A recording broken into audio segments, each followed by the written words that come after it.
कि ठाकुर जी विशेष रूप से अपने सखाओं के साथ पूरे ब्रजमंडल में हर स्थान पे रमण किए हैं। हर स्थान मतलब कोई ऐसा जगह छोड़ा नहीं ब्रजमंडल का जहाँ ठाकुर जी ने सखाओं के साथ लीला ना की हो। हर स्थान पे लीला की। इसलिए कोई कोई लीला कहीं कहीं किसी किसी वैष्णव और भक्त को दर्शन हुआ पुनः, तो उन्होंने उस लीला स्थल को द्वारा से प्रकटित कर दिया। जैसे यहाँ पर वल्लभाचार्य जी के वंशज भजन करते थे, तो वो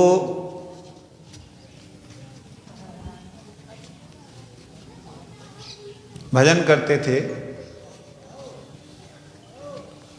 तो उनको दर्शन हुआ ठाकुर जी की लीला का। क्या दर्शन हुआ? ठाकुर जी यहाँ आए, छाछ तो ऐसे तो मटका में ऐसे नहीं है, कुल्हड़ में पीते। छीना झपटी में कुल्हड़ फुल्लड़ गए टूट। अब ठाकुर जी ने कहा, छोरा बोलवे लगे, लाला अब तू ही देख, अब मैं ही देखूं वो तो फिर तो तुम्हें लाने की क्या जरूरत है, मैं ही तुम्हारा नौकर हूं। तो ऐसे थोड़ी होवे। तो ठाकुर जी ने कहा देखो जी का है। ऊपर देखा, वैसे ढाक शब्द जो है ना, ये ढाक का पत्ता होता है। ढाक के 3 पात कहते हैं ना, वो उसका बड़ा दोना बनता है, बड़ा। हाँ, फिर तूने बनाया है। ढाक का जो पत्ता बड़ा होता है, दोना बड़ा बनता है। तो उन्होंने ये देखो उसका पत्ते का दोना बनाया। तो सारे पत्तों ने सोचा कि ठाकुर जी हमें चाह रहे हैं दोने के रूप में। सबरे पेड़ के जो पत्ते ऐसे दोना बन गए। तो देखो देखो, अरे गजब है वो। जवई टूट गए। हाँ, जवई खुल्लड़ बल्लड़ टूट गए। ये देख जी, तो हमने जगह देखी ही ना है। कन्हैया अब तो सब जगह पे जानो, कोई ना कोई विचित्र लीला वहां पे है ही है।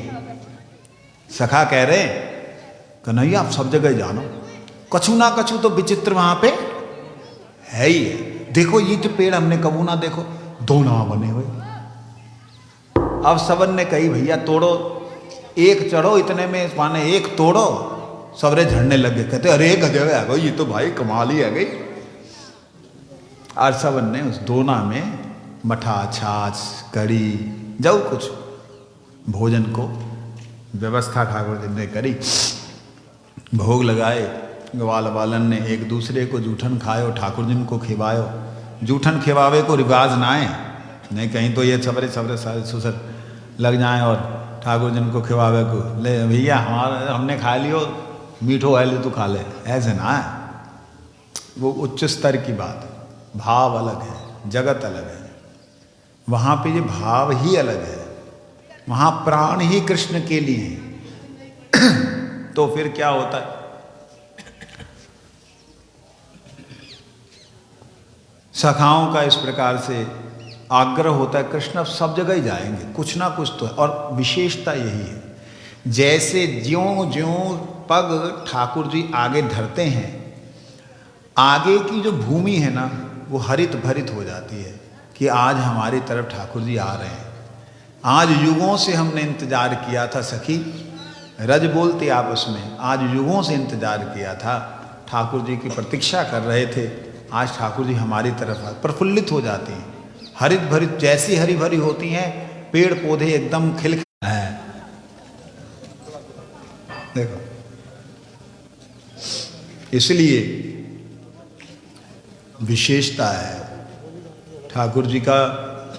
जो भी लीलाएं हैं वो सारी लीलाएं बड़ी दिव्य हैं। ज्यों ज्यों ठाकुर जी पग आगे धरते हैं, धरनी धरती देवी प्रफुल्लित हो जाती है। और प्रफुल्लित होते ही अपने संचार को ऐसे करती हैं मानो जैसे विद्युत संचारित हो रही हो। और वो संचारित होते ही अगल बगल के पोखरे एकदम भर जाते हैं, जो जल जंतु हैं वो ऊपर की तरफ आ जाते हैं कि ठाकुर जी शायद हमें देख ले। ये तब होता है जब ठाकुर जी नित्य लीला इस जगत में कर रहे होते हैं, प्रकट लीला कर रहे होते, तब होता है। अब नहीं होगा। क्यों नहीं होगा? क्योंकि हमारी वो चक्षु नहीं है, आँख नहीं है जो देख सके। आंखें होंगी तब देख पाएंगे। जो बातें मैं कह रहा हूँ उससे हजार नहीं, लाख नहीं, करोड़ नहीं, अनंत गुना ज़्यादा उसका विस्तार है। जो मैं बोल रहा हूँ ये ऐसे ही है जैसे अनंत सूर्य की किरणों में से एक किरण, ऐसे ही। तो इस प्रकार से शाम ठाक पे ठाकुर जी ने आके लीलाएं की, सखाओं के साथ रमण किया, गायों के साथ रमण किया। गायों को इसमें एक तरफ से वो देखो उधर ढाल बनी हुई है ना, वो पहले बंद कर दी थी, वहाँ पे सीढ़ियाँ बना दी थी, ये जिन्होंने घाट बनाया। ऐसी एक तरफ से ढाल है और एक तरफ से निकलने का, इधर निकलने का था। ये सब अभी सुंदर बनाने के, सौंदर्यीकरण के चक्कर में ऐसा हो गया। उस वक्त जो ये कुंड थे, जितने भी कुंडों का हम दर्शन कर रहे हैं, ये इस प्रकार से बंधे हुए नहीं थे। स्वच्छ निर्मल जल, कोई भी गंदा जल उसमें प्रवेश नहीं, और मट्टी के साथ पूरी तरह सने हुए, जुड़े हुए। परंतु इस प्रकार से होने के नाते कलयुग के प्रभाव में गंदगी ज़्यादा फैलने लगी, तो भक्तों ने ये घाट बना दिए। बड़ा सुंदर लग रहा है। हम जब पहली बार आए थे तब ये घाट नहीं था ऐसा। बहुत ही सुंदर कुसुम सरोवर का थोड़ा सा आभास होता है।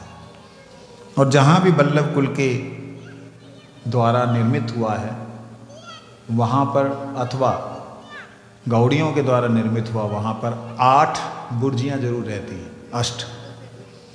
देखिए 3 उधर हैं, 4 इधर हैं, और एक ये बीच में, 8 है। गोपाल, 12 गोपाल के हैं वो, वल्लभ संप्रदाय के अष्ट छाप कवि हैं ना, तो उनके हिसाब से वो लोग करते हैं। ग्वाल वालों को कौन पूछ रहा भैया, कोई ना पूछ रहा, ये तो गोपिन वालों चक्कर है। हम तो बेचारे ऐसे ही, ठीक है। ठाकुर जी के साथ में सबसे ज़्यादा अगर कोई रहता है तो है दाऊ जी और सखा, और उससे भी ज़्यादा कोई रहता है तो बांसुरी। गोपियाँ तो बेचारी सोचती रहती, रोती रहती। गुरु जी ने एक बार लीला की बठिंडा में, मैं सामने बैठा हुआ था, जैसे ये बैठा ऐसे गुरु जी कथा में ऊपर स्टेज पे थे, मैं नीचे था। गुरु जी कहते अभी तो गोचारण के लिए तो सब सखा लोग जा रहा है, वो तो रात को सोने से पहले भी रहता है, सुबह उठने से पहले आ जाता है, और उसके बाद में अभी वो गोचारण के लिए। गोल बाल का क्या है, जाएगा, नाचेगा, गाएगा, कूदेगा और खाएगा, यही तो। मैं कहा हाँ जी। तो गुरु जी बोलते हैं, मैंने कहा ऐसे बोलो, आनंद है, तो हल्का सा बोला मैंने। गुरु जी तो सब सुनते हैं। गुरु कहते हैं ओ उसमें आनंद है, लेकिन जो आनंद राधा रानी को, सखी को, मैं क्या रोती रहती सारा दिन। गुरु जी से वो एक बड़ा प्यारा छोटा सा टॉक हुआ था, और उसकी शायद आई थिंक रिकॉर्डिंग भी होगी। मैं लंबा वाला माइक लगाता था वहाँ, वो जो गन माइक होता है ना, लंबा सा रिपोर्टर्स वाला, वो। तो उसमें गुरु जी ने एक बार ना भाभी शब्द भी बोला था उसके लिए, रेवती जी के लिए। मतलब बलराम का वो तो है, तो कौन है? मैं क्या भाभी है, भाभी। तो खैर जो हो, छोटी छोटी गुरु जी की कृपा है, जिसका अगर सूत्र पकड़ लिया जाए तो अनंत कृपा है। सूत्र ही है वो, सूत्र पकड़ना नहीं आता, विषय वासनाओं में लिप्त हो जाते हैं। क्षण भर में त्याग क्षण भर में भोग, ऐसी प्रवृत्ति हो रखी है जीव की। ऐसी जीव की प्रवृत्ति में कहाँ भगवान का भजन होगा। एक क्षण अभी जो आप सत्संग कर रहे हैं तो ऐसा लग रहा है कि बस इसी में रम जाएं, दूसरे क्षण उठते ही आंखें इधर से उधर जाते हैं, एक अलग औरा आ जाता है सामने, अंधेरा आ जाता है, सब कुछ गायब हो जाता है। तो ठाकुर जी की लीला जो अनंत लीला है, उस लीला में से एक लीला इस श्याम ढाक की है।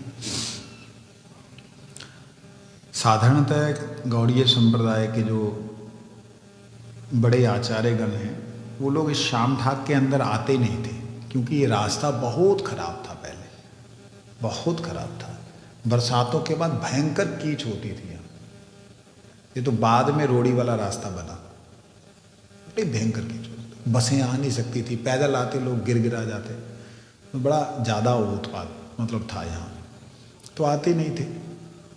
गुरु जी ने हमें दर्शन कराया है तो गुरुदेव का स्मरण करें और आगे की लीला का चिंतन करें। किसी का कोई प्रश्न हो तो कर सकता है, यही टाइम होता है प्रश्नों का। हाँ, बाद में महाराज जी एक प्रश्न था, तो यहाँ क्या हो रहा है, यहाँ करो ना प्रश्न।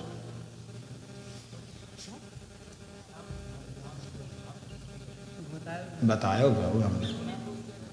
ढाक का पेड़ होता है ना, ढाक का पत्ता होता, बड़ा बड़ा होता है, तो एक साथ 3 पत्ता होता है। जैसे बेल पत्र होता है वो छोटा होता है, ढाक बड़ा होता है। लेकिन अभी जो नहीं, अभी जो कदम के जो हाँ मैं बोल रहा था, चलो अच्छा किया आपने पूछ लिया। तो वो जो यहाँ पे वल्लभाचार्य जी की जो कुटी है, जहाँ उनके परंपरा के भजन कर रहे थे, संध्या कर रहे थे, तो उन्होंने जो दर्शन किया तो उनको कदम के जो पत्ते हैं ना, वो दोने की तरह दिखाई दिए। तो आज वो कदम के पत्तों को दोना दिखलाते, कदम के पत्तों का दोना दिखलाते हैं। लेकिन नाम के अंदर ही सारे का सारा वर्णन है, नाम में ही क्लियर है कि वहाँ पे नाम में ही एकदम स्पष्ट है कि ठाकुर जी का ढाक का शब्द है, ढाक कदम का नहीं है। अब बाकी और किसी भाषा में ढाक का मतलब अगर वो हो, क्या बोलते हैं, दोना, तो भैया हो, परंतु यहाँ पे उनको कदम के पत्तों में दोने दिखलाई दिए, इसलिए वो आज भी यहाँ पे रखे होते हैं। दर्शन जो खुलते हैं तो ऐसे करके वो पत्ते जो है ऐसे बने हुए हैं, छोटे छोटे। अरे कृष्ण उस समय में हमसे डबल बड़े थे।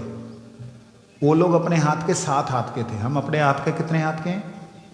3.5, 3 नहीं 3.5। ऐसे ऐसे करोगे ना, 1 2 3, फिर इतना आएगा, 3.5 हाथ का एक आदमी। द्वापर में 7 हाथ के, त्रेता में 14 हाथ के, सतयुग में 21 हाथ के, ऐसे हुआ करते थे। सतयुग में उम्र थी 1 लाख साल, त्रेता में उम्र थी 10,000 साल, द्वापर में उम्र थी 1,000 साल, कलयुग में उम्र है 100 साल। वो तो ऐसे दिखाते हैं, इतने बड़े बड़े हैं 7 साल की उम्र के ठाकुर जी के चरण। जब बछड़े चराने गए हैं ना वो कोसी में, चरण पहाड़ी है ना, वहाँ पे दाऊ जी के भी चरण इतने बड़े, 1.5 फीट के, और बालक हैं वो अभी। हाँ, समझ रहे, बालक हैं।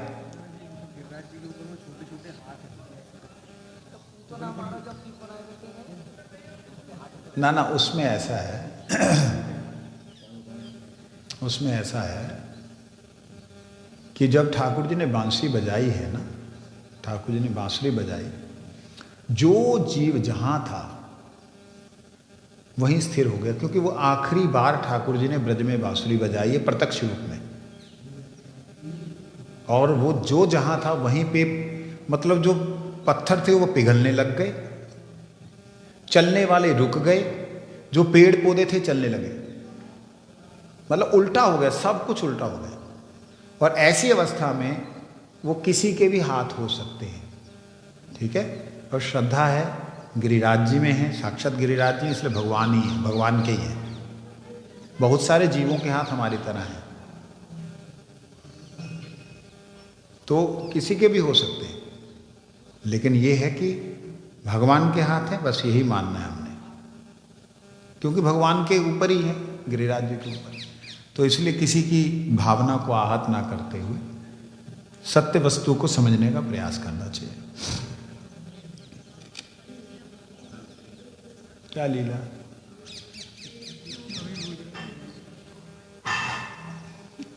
ये कोई प्रश्न है? देखिए, एक शब्द प्रयोग गौड़ीय संप्रदाय में ज्यादा होता है। इसको थोड़ा सा उधर कर दो।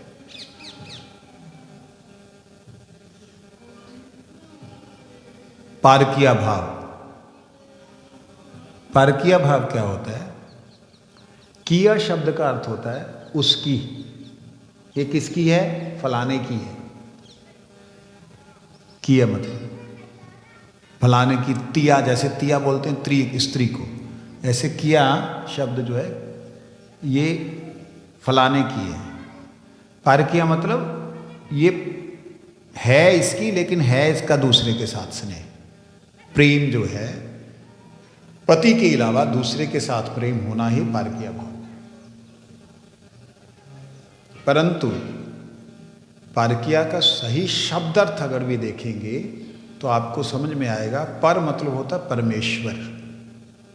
पर का मतलब, किया मतलब परमेश्वर की, या मतलब जो। पर परमेश्वर की, परमेश्वर की, या मतलब जो परमेश्वर की है वो पर किया है, ये अर्थ है। Have you understand this? Okay. The normal, the meaning of this word parkiya is like you are a wife of someone and you are loving some other. That is a very material, meaning of this word. But when we are saying para means parmeshwaraha. Para ki, parmeshwarasya means who is parmeshwaras. Who is parmeshwaras? She. Ya means jo.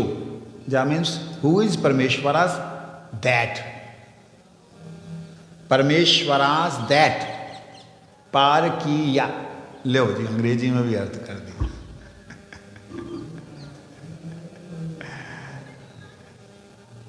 ठीक है, तो this is the real meaning. In this world everyone in the mood of पारकिया। What is the मतलब spiritual meaning? Everyone immersed in Maya. This Maya is not mine. This Maya is not belongs to me. And I am not belonging from Maya. I am from Krishna. This is the real our target, our achievement, our goal is Krishna. So Krishna is my beloved. So in that sense, when gopis they are loving Krishna, materialistic people they are thinking, oh, she is wife of that gop, but she is loving Krishna, this is not good, blah blah blah blah blah. So this kind of understanding is in this world, but in fact we all are from Parmeshwara and for Parmeshwara. Wow, wow.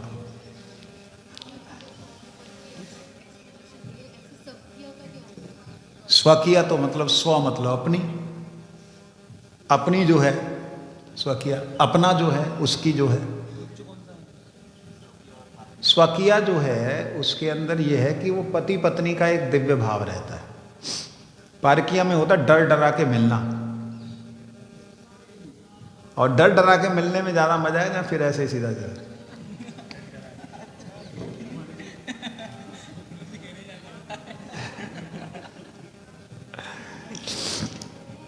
परमेश्वर की सिवाय अगर किसी और को कुछ इस जगत बता तो दे, इस जगत में पारकीय का अर्थ यही है। इस जगत में, ये तो मैंने अर्थ किया है ऐसा, इस जगत का अर्थ यही है कि भाई तू बेगाने के साथ डोल रही है, घर वालों घर पे, बाहर वालों दिल में, घर वालों घर पे, बाहर वालों दिल में। जी जी बात सही ना। इसको इस जगत में पारकीय ये है, घृणित है, हेय है, गंदा है, लेकिन उस जगत के लिए यही पारकीय सर्वोपरि है। इस चीज को गौड़ीय वैष्णव कह पा रहे हैं, अन्य जगत के लोग नहीं कह पा रहे, आचार्य अन्य नहीं कह पा रहे। क्यों? क्योंकि इससे दुराचार ज़्यादा फैल रहा है, फैलता है। इसलिए अन्य आचार्यों ने कहा इसको उठाई मत। और कीर्तनों में गाते हैं ना, ना वो नहीं, वो तो गौड़ीय गाते हैं कि सास लड़ेगी मोते ननद लड़ेगी, और पति जो है पीटे को, है ना, कहा है वहां,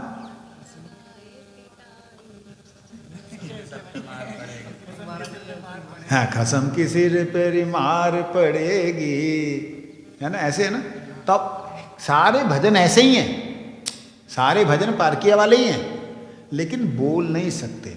बोलने में क्या दिक्कत आ रही है? आप देखिए, जितना गौड़ीय समाज के, माफ करना मैं गौड़ीय ही हूँ, गौड़ीय समाज में जितना वार परंपरा में ग्लानि आई है, उतनी और परंपराओं में नहीं आई। क्यों? इन्होंने खुल के पारकीय भाव को शुद्ध रूप से रखना चाहा, लेकिन मूर्खों ने शुद्ध रूप से ना समझ करके जो साधारण समझ है वही समझ रखी, उसके कारण बड़ा उत्पात हुआ। गौड़ी 5 बार ड्रॉबैक आया गौड़ी में, you know this, 5 time in our Gaudiya lineage, 5 times dark time was came, means darkness, like no one is want to know what is Gaudiya Vaishnava. They were not hating, they are neglecting. But the cause, there is cause only one. The people, they misunderstand the meaning of Parkya. They understood, oh, Parkya means I am wife of this Prabhu, but this is not Parkya. If I will love another one, then that is Parkya. In this sense, it was happening many times. So this is not real meaning of Parkya. Parkya means Krishna's, Parmeshwaras. Who is Parmeshwaras? That Parkya. हो गया?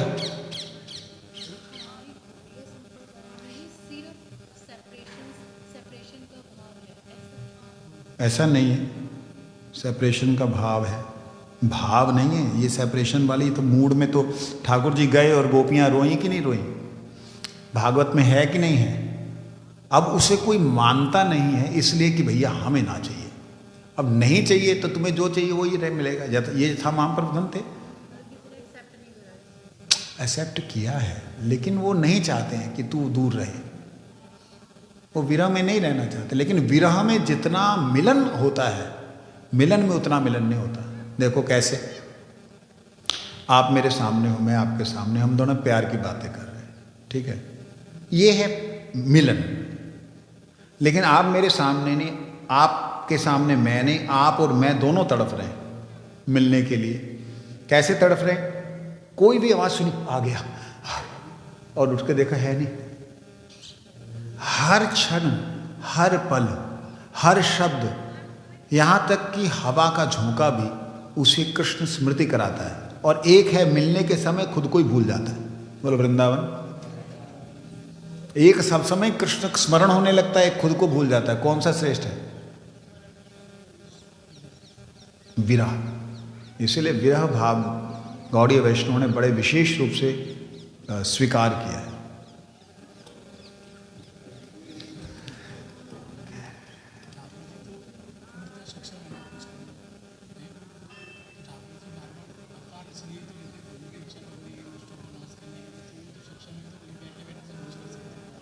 बड़ा सुंदर प्रश्न है।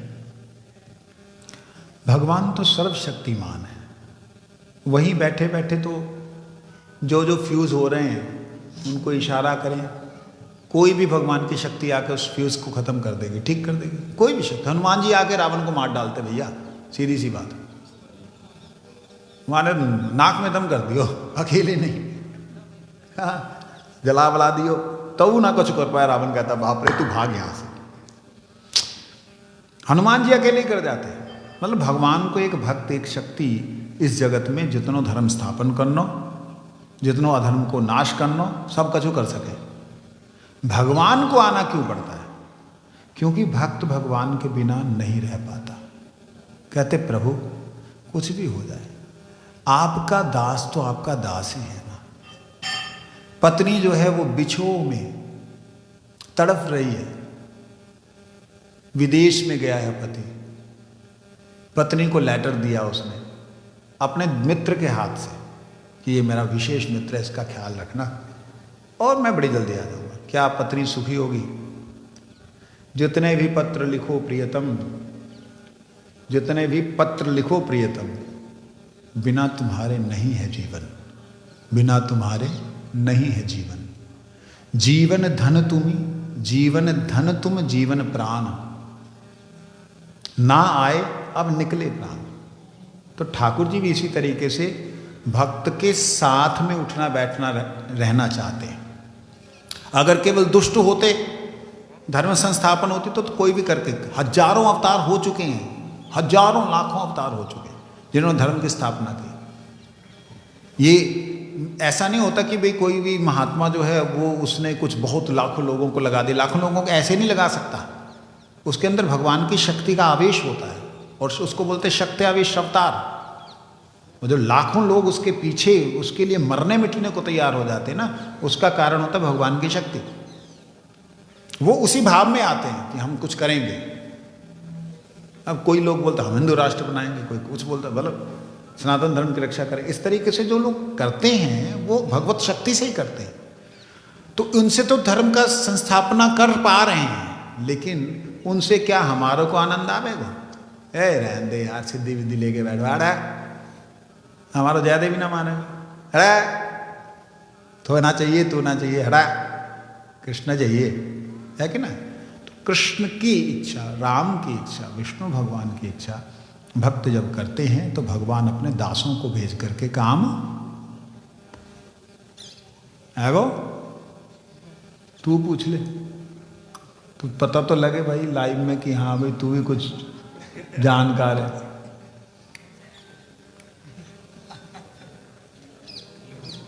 चैटर्जी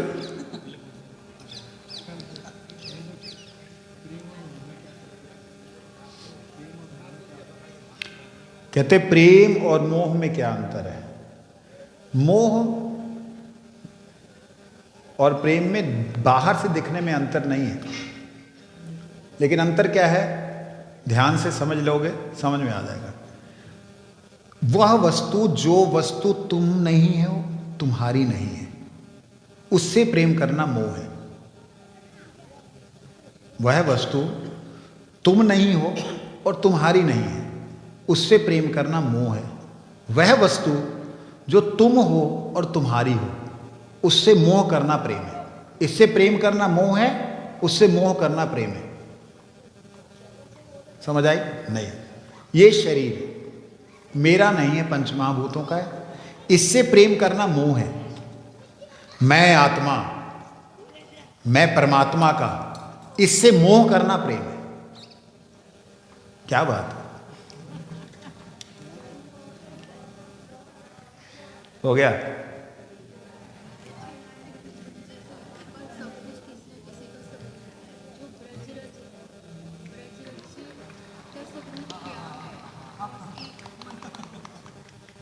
सबका स्वरूप है मतलब? तो ब्रजरज, तो ब्रजरज का स्वरूप दिखाई नहीं दे रहा? रज स्वरूप है वो, ब्रह्म स्वरूप है। ब्रज बोलो, ब्रजरज। ब्र मतलब ब्रह्म, ज मतलब ब्रह्म जो रज बना, वो ब्रजरज। ब्रह्म निराकार निर्विशेष निशक्तिक, जो निराकार तत्व है, प्रकाशमान तत्व है, वो जहाँ पे आकर के रज बना, समझे, उसे कहते हैं ब्रज रज। समझ आई? नहीं आएगी तो क्या करूं?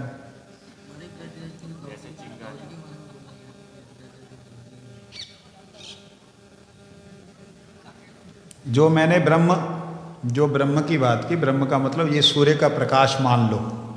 सूरज का प्रकाश एकत्रित होकर के, अगर इकट्ठा होकर के अगर कुछ निर्माण करता है तो वो सॉलिड तो नहीं हो सकता प्रकाश, लेकिन अगर सॉलिड हो जाए तो वही प्रकाश तो प्रकाश ही रहे करेगा ना।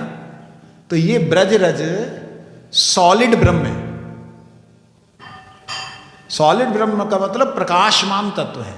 तो ब्रज रज साक्षात बलदेव जी का ही अंश है। ब्रह्म जो है परमात्मा का अंश है ना, प्रकाश है, तो बलदेव जी का ही प्रकाश है। तो इसलिए ब्रज रज का अपना स्वरूप रज ही है। रज कोई गोपी नहीं है, नहीं तो लोगों कहीं गोपी सोचने।